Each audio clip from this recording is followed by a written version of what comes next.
mengampu mata kuliah Sejarah Pemikiran Ekonomi. Perkenalkan, saya Agung Julita dengan NPM 022 dan rekan saya Rachel Jessica dengan NPM 070 dan Wayananda Amelia dengan NPM 018. Pada kesempatan kali ini, kami akan mempresentasikan tentang materi konsep dan teori pertumbuhan ekonomi. Langsung saja, materi yang pertama akan dibawakan oleh rekan saya Wayananda.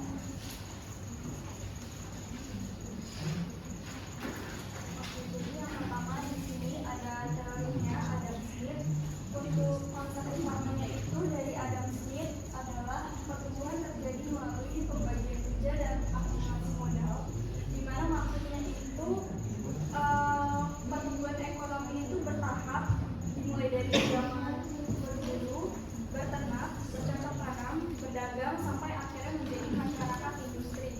Kunci utama dari teori ini itu ada tiga, ada spesialisasi kerja, akumulasi modal, dan yang terakhir ada pasar persaingan sempurna. Jadi yang pertama, spesialisasi kerja itu maksudnya orang berfokus kerja di bidang tertentu agar hasilnya itu lebih produktif. Terus yang kedua ada akumulasi modal, artinya orang-orang menabung dan modal itu bisa digunakan untuk investasi. Yang ketiga ada pasar persaingan sempurna, di mana semua pelaku pasar bersaing adil dan efisien. Tetapi di setiap teori itu ada kelemahan. Untuk teori Adam Smith ini kelemahannya ialah misalkan dia mengasumsikan semua pasar itu sempurna, padahal di dunia nyata nggak ada pasar yang benar-benar sempurna. Selain itu, Smith juga nggak terlalu memperhitungkan peran bank dan buruh. Di sini buruh dianggap tidak bisa menabung, padahal nyatanya bisa aja mereka memiliki simpangan meskipun kecil. Contohnya itu ada misalkan dalam usaha sepatu, kalau satu orang harus memotong bahan, menjahit lalu mengulang sendiri, itu lama dan juga kurang efisien. Tapi kalau kerja dibagi satu bagian motong, satu bagian jahit, satu bagian lem, maka hasilnya lebih cepat dan juga banyak. Ini menggambarkan konsep spesialisasi kerja yang ditekankan oleh Adam Smith.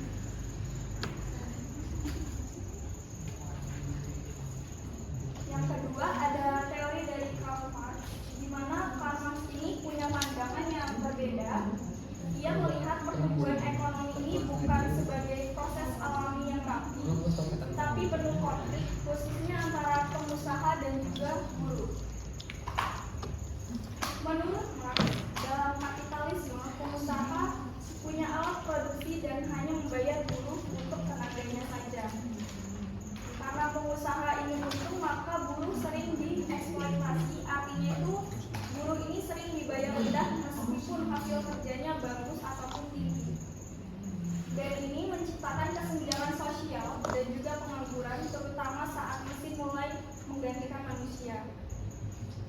Akhirnya Marx bilang akan ada revolusi sosial di mana buruh bangkit dan menciptakan sistem baru yang lebih adil, namanya sosialisme. Oke, yang ketiga ada teori Walt Whitman Rostow atau dikenal dengan teori pertumbuhan Rostow. Kalau Rostow ini dia membagi pertumbuhan ekonomi ke dalam 5 tahap secara berurutan. Yang pertama itu ada masyarakat tradisional, yang kedua ada prakondisi tinggal landas, yang ketiga ada tinggal landas, yang keempat ada menuju kedewasaan, dan yang kelima ada konsumsi tinggi. Akan dijelaskan satu-satu. Yang pertama itu ada dari tradisional. Di sini masyarakat itu masih agraris dan pakai teknologi sederhana. Yang kedua, prakondisi tinggal landas. Di sini mulai ada investasi dan industri kecil sudah mulai muncul. Yang ketiga ada tinggal landas, di mana pertumbuhan ekonomi meningkat pesat, terutama di sektor manufaktur. Yang keempat, menuju kedewasaan, teknologi makin canggih dan digunakan luas. Yang terakhir ada konsumsi tinggi, di mana masyarakat itu mulai konsumtif dan kesejahteraan sudah mulai meningkat.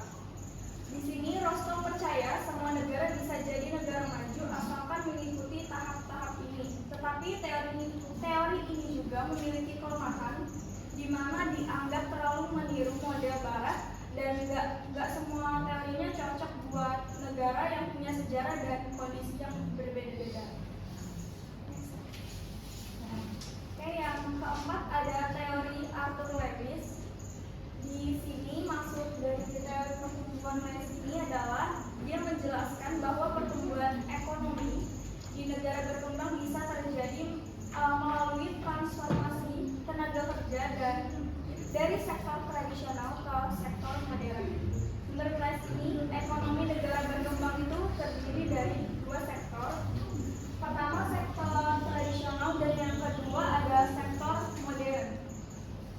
sektor tradisional itu berada di pedesaan yang berbasis pertanian. Di sini tenaga kerja berlebih tetapi produktivitasnya masih rendah. Yang kedua itu ada sektor modern, itu berbasis di kota. Di sini produktivitasnya sudah tinggi dan gaji lebih besar. Jadi tenaga kerja ini berpindah dari desa ke kota untuk bekerja di industri. Seiring waktu, sektor modern ini tumbuh dan ekonomi pun ikut tumbuh. Tapi kelemahannya, selama tenaga kerja di desa masih berlebih, upah buruh di kota nggak akan naik-naik. Pertumbuhan ini justru lebih banyak menguntungkan pengusaha ketimbang buruh. Contoh singkatnya itu, misalkan orang desa banyak pindah ke kota untuk kerja di pabrik, tapi karena banyak yang mau kerja, pabrik nggak perlu naikin gajinya lagi. Jadi meski ekonomi ini tumbuh, buruh tetap nggak sejahtera karena tidak adanya kenaikan gaji. Materi selanjutnya akan dijelaskan oleh teman saya.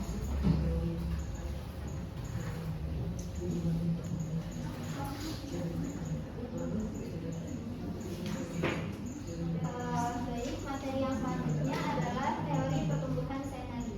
Senagi membuat pengelompokan negara sesuai dengan proses pertumbuhan struktural berdasarkan tingkat pendapatan per kapita penduduknya. Negara dengan pendapatan per kapita kurang dari $600 dikelompokkan ke dalam negara yang baru melakukan pembangunan atau negara yang sedang berkembang. Sedangkan negara dengan pendapatan per kapita $600 sampai dengan $3.000 digolongkan sebagai negara dalam fase transisi pembangunan.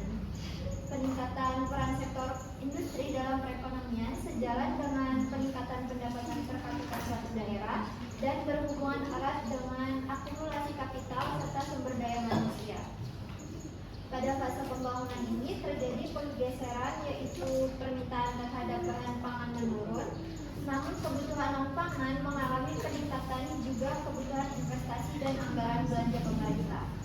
Di sektor perdagangan juga terjadi perubahan, yaitu mengalami peningkatan ekspor dan impor, sedangkan dari sisi tenaga kerja juga akan mengalami perubahan tenaga kerja sektor pertanian di pedesaan, banyak yang berpindah ke sektor industri di perkotaan. Yang selanjutnya, teori defensial otonom apabila berkaitan dengan metropolis. Teori ini lahir dari diskusi para ekonom negara-negara Amerika Latin. Teori ini berusaha menjelaskan penyebab keterbelakangan ekonomi yang dialami oleh negara-negara yang sedang berkembang. Negara ini dikelompokkan menjadi dua, yaitu negara-negara maju dan negara-negara yang sedang berkembang. Negara maju diistilahkan sebagai pihak metropolis dan negara berkembang sebagai negara satelit. Hubungan antara negara-negara ini adalah yang pertama, pihak metropolis akan berkembang dengan pesat, sedangkan pihak satelit akan menuju keterbelakangan yang terus-menerus. Yang kedua, negara-negara miskin yang menjadi negara satelit dapat mengalami pertumbuhan ekonomi yang sehat dan mampu menumbuhkan perkembangan industri yang otonom apabila kaitannya dengan negara metropolis dan kapitalis internasional tidak ada atau sangat lemah. Pada teori ini juga disebutkan adanya ketergantungan pihak negara satelit kepada negara metropolis. Ketergantungan ini terjadi dalam 3 jenis, yaitu yang pertama, ketergantungan kolonial yang ditandai dengan bentuk perdagangan luar negeri yang bersifat monopoli dan diikuti dengan monopoli sumber daya lainnya oleh negara penjajah atau negara metropolis. Yang kedua, ketergantungan industri keuangan yang ditandai dengan dominasi modal besar di negara-negara penjajah melalui investasi produksi bahan mentah primer untuk tujuannya konsumsi negara penjajah. Dan yang ketiga, ketergantungan industri keuangan yang ketiga, ketergantungan teknologi industri.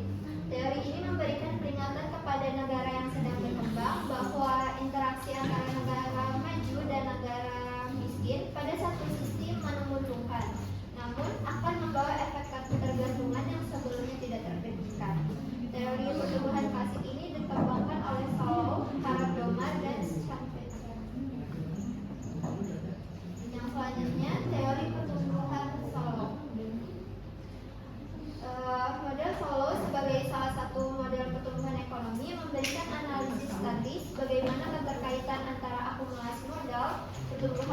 populasi penduduk, dan perkembangan teknologi, serta pengaruh ketiganya terhadap tingkat produksi output. Model ini memberikan jawaban atas pertanyaan mengapa perekonomian di suatu negara bisa tumbuh lebih cepat daripada pertumbuhan ekonomi di negara lain. Teori ini dicetuskan oleh Robert Solow tentang pertumbuhan ekonomi dimulai dengan melakukan asumsi dasar tentang neoklasikal fungsi produksi dengan decreasing returns to capital, di mana rates of saving dan pertumbuhan populasi adalah faktor yang exogenous. Kedua variabel itulah yang menentukan kondisi steady state level of income, karena masing-masing negara memiliki kondisi saving rates dan pertumbuhan populasi yang berbeda. Maka berbeda pula tingkat steady state di negara-negara tersebut. Semakin tinggi tingkat saving, semakin kaya negara tersebut, dan semakin tinggi tingkat populasi growth, semakin miskinlah negara tersebut.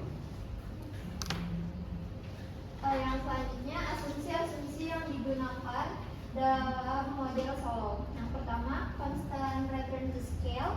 Asumsi pertama model neoklasik adalah dengan menganggap tidak ada perubahan pada angkatan kerja dan teknologi ketika terjadi proses akumulasi modal dalam perekonomian di suatu negara. Proses akumulasi modal ini nantinya hanya ditentukan oleh penawaran dan permintaan terhadap barang. Dalam model ini, output tergantung pada persediaan modal dan jumlah tenaga kerja. Yang kedua, investasi dan konsumsi dalam keseimbangan. Peranan permintaan terhadap barang dalam model neoklasik berasal dari konsumsi dan investasi. Dengan kata lain, output per pekerja merupakan jumlah dari konsumsi per pekerja dan investasi per pekerja. Dalam model neoklasik diasumsikan setiap tahun seseorang akan menabung sebagian dari pendapatan mereka dengan nilai yang tetap dan mengonsumsi sebesar selisih nilai pendapatan dan tabungan tersebut, yang merupakan bentuk fungsi konsumsi sederhana. Poin yang ketiga, pengaruh tabungan terhadap pertumbuhan. Model neoklasik menunjukkan bahwa antara tingkat tabungan adalah determinan penting dari persediaan modal pada kondisi steady state. Dengan kata lain, jika tabungan tinggi, maka perekonomian akan mempunyai persediaan modal yang besar dan tingkat output yang tinggi, serta sebaliknya. Dasar dari model Solow inilah yang kemudian banyak dikaitkan dengan kebijakan fiskal. Defisit anggaran yang terjadi terus-menerus dapat mengurangi tabungan nasional dan menyusutkan kemampuan berinvestasi. Konsekuensi dalam jangka panjang yakni rendahnya persediaan modal dan pendapatan nasional. Yang selanjutnya, model pertumbuhan Harrod-Domar. Teori pertumbuhan Harrod-Domar ini dikembangkan oleh R.F. Harrod dan S.C. Domar. Harrod-Domar menganalisis persyaratan-persyaratan yang dibutuhkan oleh suatu negara agar perekonomiannya dapat tumbuh dan berkembang dalam jangka panjang secara tetap dan steady growth. Kedua ekonom ini mencoba melengkapi kekurangan dari teori Keynes yang berkaitan dengan tenaga kerja dan teori ekonomi jangka pendeknya. Model pertumbuhan ekonomi Harrod-Domar dibangun berdasarkan pengalaman dari negara-negara maju. Yang selanjutnya, Alfred Marshall. Pemikiran Marshall yang paling terkenal dalam teori nilai merupakan sintetis antara pemikiran pemula dan marginalis dan pemikiran klasik. Menurutnya, bekerja ada dua kekuatan, yaitu permintaan dan penawaran, ibaratnya bekerja dua mata bunyi. Dengan demikian, analisis biaya produksi merupakan pendukung sisi penawaran dan teori kepuasan marginal sebagai inti pembahasan permintaan. Untuk memudahkan pembahasan keseimbangan parsial, maka digunakan asumsi ceteris paribus. Sedangkan untuk memperhitungkan unsur waktu ke dalam analisisnya, maka dasar pasar diklasifikasikan ke dalam jangka sangat pendek, jangka pendek, dan jangka panjang. Dalam membahas kepuasan marginal, terselip asumsi lain yakni kepuasan marginal uang yang tepat. Yang kedelapan, teori pertumbuhan neoklasik Robert M. Solow. Output merupakan hasil dari dua output input, yaitu modal dan tenaga kerja. Robert menggambarkan bahwa besar kecilnya tergantung pada kapital dan tenaga kerja yang digunakan. Teori pertumbuhan Harrod-Domar menganggap bahwa penambahan modal akan meningkatkan kemajuan kemajuan penghasilan suatu barang dan menaikkan permintaan efektif. Teori pertumbuhan Joseph Schumpeter, pertumbuhan ekonomi suatu negara akan sangat bergantung pada jiwa kewirausahaan para pelaku ekonomi. Yang ke-9, teori pertumbuhan ekonomi historis. Yang pertama dikemukakan oleh Friedrich List. Menurut Friedrich List, dalam bukunya The National System Politician Economy tahun 1841, perkembangan ekonomi sebenarnya bergantung pada peranan pemerintah, organisasi swasta, dan lingkungan kebudayaan. Pendekatan Friedrich List dalam menentukan tahap-tahap perkembangan ekonomi berdasarkan pada cara produksinya. Perkembangan ekonomi menurut Friedrich List melalui 4 fase. Yang pertama, masa berburu atau mengembara. Pada masa ini, manusia memenuhi kebutuhan sangat bergantung pada alam.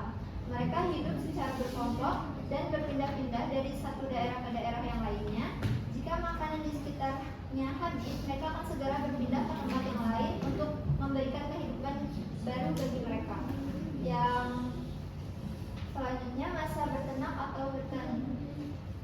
Pada masa ini, mereka mulai hidup menetap, bercocok tanam, dan beternak. Mereka tidak lagi sepenuhnya bergantung pada alam. Mereka mulai mencoba memelihara hasil buruannya yang masih hidup dan menanam jenis tumbuhan yang mereka dapatkan dari tempat lain. Yang selanjutnya, masa bertani dan kerajinan. Pada masa ini, peradaban mulai meningkat sehingga kebutuhan mereka bertambah.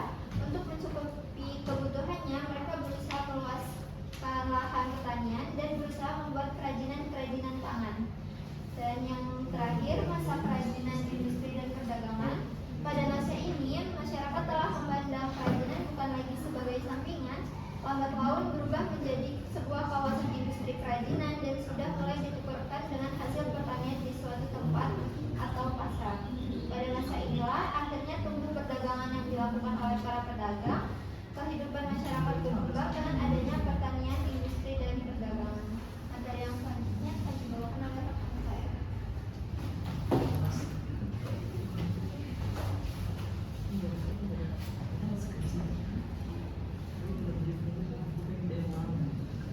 Selanjutnya itu ada materi dari Hildebrand, di mana Hildebrand ini menyatakan bagaimana cara masyarakat mendistribusikan atau menyalurkan barang dan jasa. Nah, ini tuh seperti melihat evolusi pasar itu sendiri. Ada 3 tahap yang dilakukan oleh Bruno Hildebrand ini. Yang pertama itu ada perekonomian barter. Di sini kalau kita punya beras dan butuh ikan kan kita harus mencari orang yang punya kedua barang tersebut kan, lalu kita menukarnya secara langsung. Nah kan kalau seperti hal tersebut itu kan agak repot ya, maka barter itu tidak praktis dan muncullah perekonomian uang yang dimana ada satu benda yang disepakati sebagai alat tukar, yaitu uang. Nah hal itu tuh jelas mempermudah transaksi. Lalu tahap selanjutnya ada perekonomian kredit. Nah di sini transaksi bisa terjadi tanpa perlu langsung membayar tunai. Ada unsur kepercayaan dan pembayaran di masa depan, dan sistem perbankan modern kita adalah contoh nyata dari sini. Nah jadi itu Hildebrand ingin menunjukkan bagaimana sistem distribusi ini menjadi semakin canggih seiringnya waktu, yang tentunya mempengaruhi bagaimana ekonomi berjalan. Selanjutnya ada dari Karl Bacher.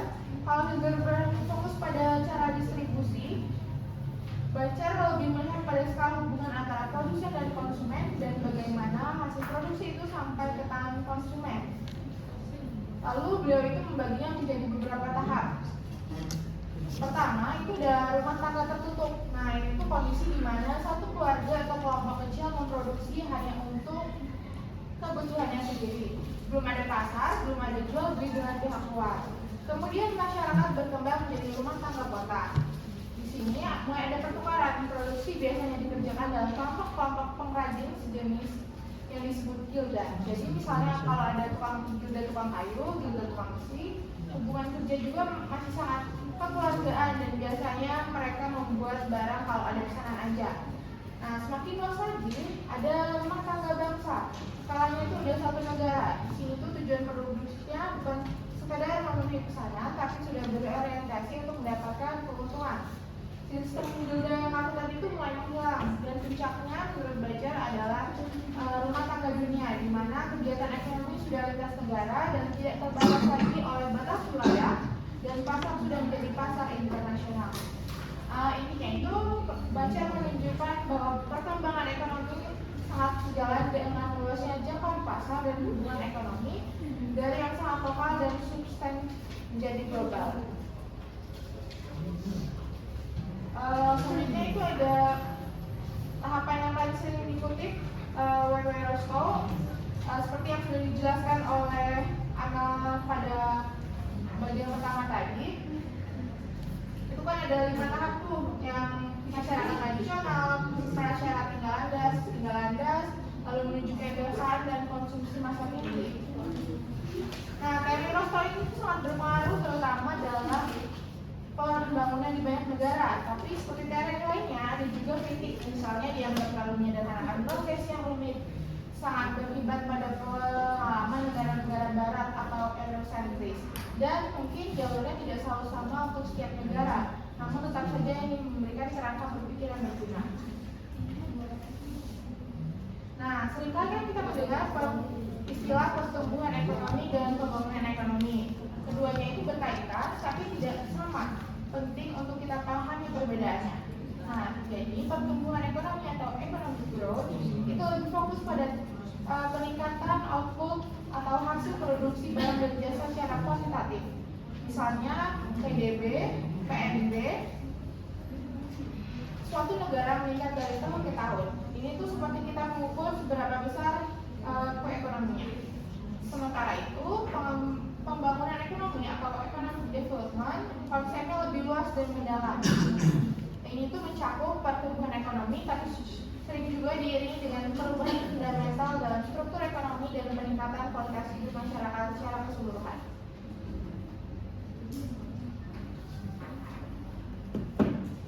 Lalu, dalam upaya mencapai pertumbuhan ekonomi yang berkelanjutan, banyak negara, terutama negara-negara berkembang itu menghadapi berbagai tantangan atau hambatan. Beberapa yang umum kita temui itu, yang pertama adalah laju penduduk tinggi dan taraf hidup rendah.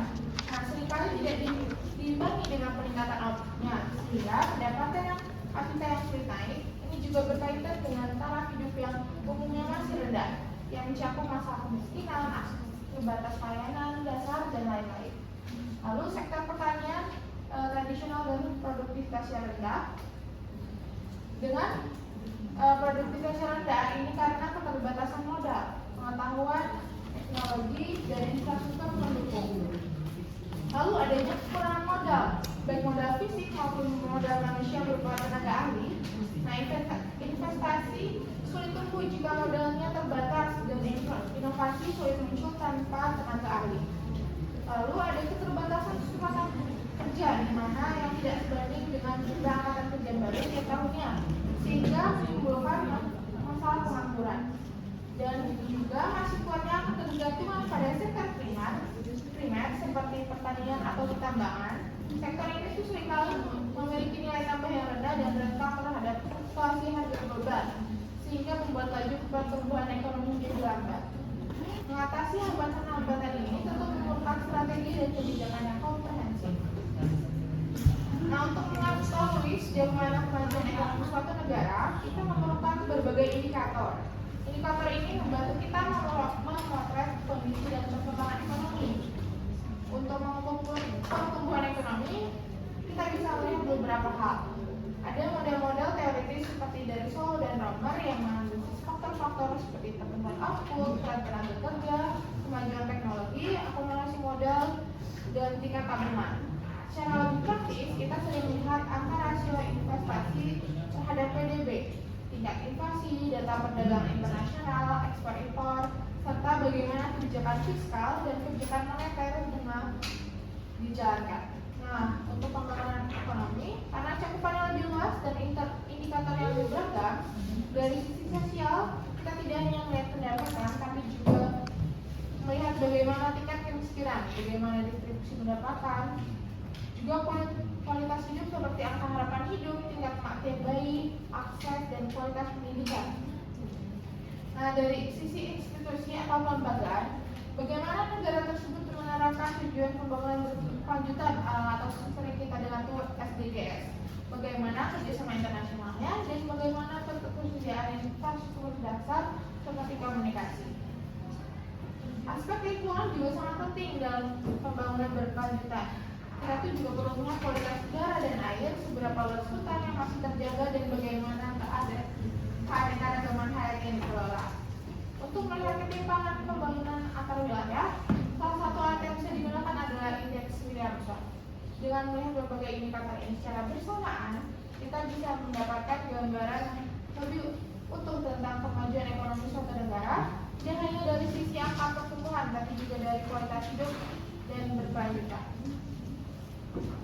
Demikian materi yang dapat kami sampaikan. Jika ada yang ingin bertanya, kami persilakan untuk 3 orang bertanya.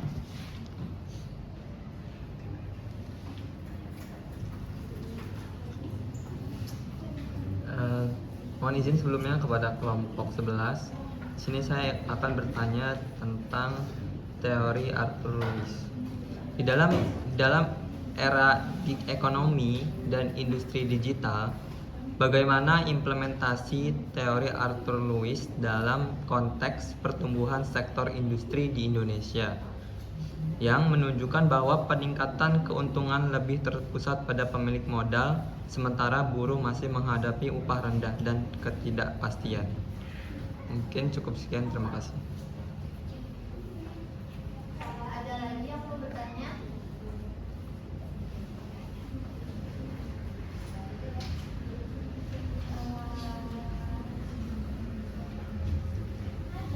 Izinkan kami untuk berdiskusi terlebih dahulu.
pada pemilik modal, sementara buruh masih menghadapi rendah dan ketidakpastian kerja. Jadi di dalam era ekonomi dan industri digital di Indonesia, penerapan teori ini masih menyerap banyak tenaga kerja informal seperti ojek online dan freelance. Tapi keuntungan justru masih terkonsentrasi pada pemilik modal, sedangkan pekerjaan ini masih mendapatkan upah minim tanpa jaminan kerja dan fleksibilitas umum. Hal ini menunjukkan Lewis turning point belum tercapai karena tenaga kerja masih diperlakukan sebagai surplus dengan daya tawar itu masih rendah. Dengan kata lain, sektor modern tumbuh, distribusi keuntungan ini masih nggak merata, selaras dengan kritiknya Lewis bahwa pertumbuhan tanpa pemerataan akan memperkuat ketimpangan. Cukup, terima kasih. Apakah ada yang mau ditanya lagi?